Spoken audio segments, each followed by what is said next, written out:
ఈరోజు మనము కిలాయిడ్ సమస్య గురించి తెలుసుకుందాం. ఈ కిలాయిడ్ అంటే మనకు దేని వల్ల వస్తుంది? అంటే కొంతమంది తక్కువ పర్సెంటేజ్ ఉంటుందండి ఈ కిలాయిడ్ సమస్య.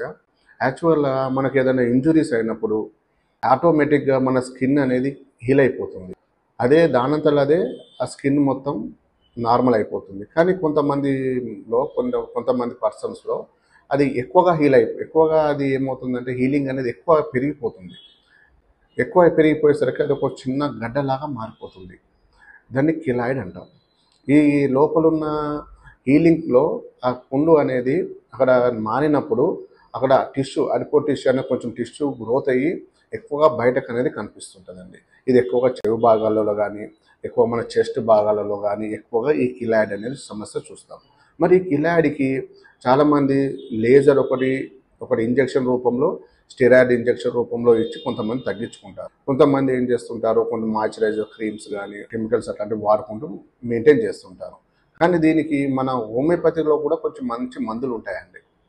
అంటే చాలామందికి ఏం చెప్తుంటామంటే, లేజర్ ఎందుకండి? స్టెరాయిడ్ ఇంజెక్షన్స్ ఎందుకు? ఫస్ట్ మనం ట్రై చేయండమ్మా.